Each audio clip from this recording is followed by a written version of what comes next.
आज Doubtnut app download करें। Doubtnut पर अपने सभी गणित, रसायन विज्ञान, भौतिक विज्ञान और जीव विज्ञान के डाउट्स का करो सफाया। बस प्रश्न की फोटो खींचो, एक ही प्रश्न को क्रॉप करो और तुरंत वीडियो सोल्यूशन पाओ। अभी डाउनलोड करें। हेलो एवरीवन, हमें प्रश्न दिया गया है लंबी विभाजन विधि द्वारा निम्न के वर्गमूल ज्ञात करो 1369। तो देखो, लंबी विभाजन विधि के कुछ चरण हैं। उन चरणों को अगर हम सीख लें तो हम आसानी से बड़ी बड़ी संख्याओं के वर्गमूल निकाल सकते हैं। ठीक है, तो देखो, सबसे पहला चरण क्या होता है कि जो भी हमें संख्या दी जाती है हम उस संख्या के अंकों पर बार लगाएं। बार लगाने से मतलब ये होता है कि हम हमेशा संख्या के अंकों के युग्म पर बार लगाते हैं, यानी दो दो जोड़ों पर। जैसे कि 29 आ गया तो हम ऐसे बार लगा देंगे। ठीक है ना, तो ये हमारा बार हम ऐसे लगाते हैं। अब बार लगाने का क्रम कैसे होता है, हम दाएं हाथ से बाएं हाथ की तरफ चलेंगे या बाएं हाथ से दाएं हाथ की तरफ। तो हम हमेशा दाएं हाथ से बाएं हाथ की तरफ चलते हैं, यानी ऐसे करके चलते हैं। ठीक है, यानी हम कह सकते हैं कि इकाई अंक से बड़े अंक की ओर हम जाते हैं। तो हम दो दो के युग्म पर बार लगाते हैं, दो दो अंकों पर, तो ये हमारे बार लग गए। अब दूसरा चरण ये होता है कि हमें एक ऐसी बड़ी से बड़ी संख्या सोचनी होती है जिसका वर्ग जो पहले बार की संख्या से या तो बराबर हो या छोटा हो। तो देखो, अगर हम 2 लें तो 2 का वर्ग हमें क्या मिलेगा, 2 गुणा 2 4 मिलेगा। 3 लें तो 3 गुणा 3 हमें 9 मिल जाएगा।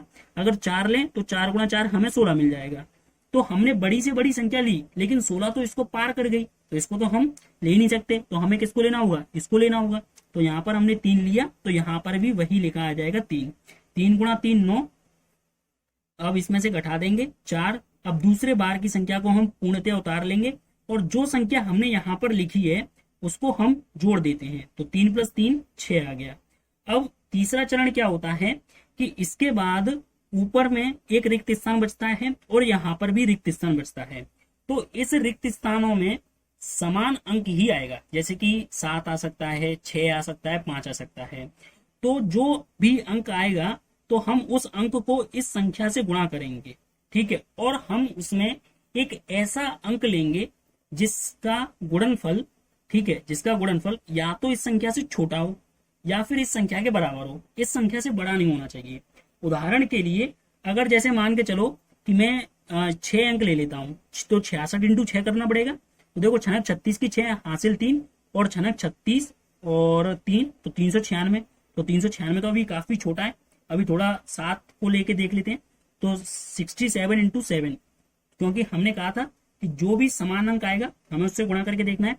तो 7 7 49 की 9 हासिल 4 और संक्षिप्त 42, 42 और 4 46। तो ये तो पूरा आ गया। तो पूरा आ गया तो अच्छी बात है। ठीक है, तो ये 469 आ गया। तो यहाँ पर अंक आ जाएगा 7 और यहाँ पर भी अंक आ जाएगा हमारा 7। तो यहाँ पर शेषफल 0 प्राप्त हो गया।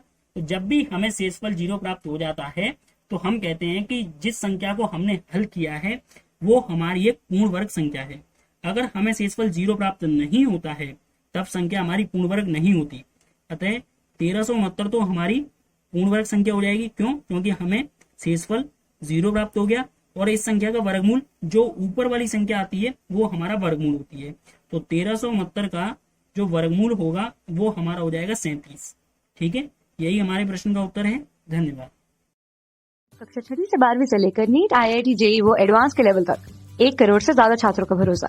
आज ही डाउनलोड करें डाउटनेट ऐप या व्हाट्सएप करें अपने सारे डाउट्स 8400 400 400 पर।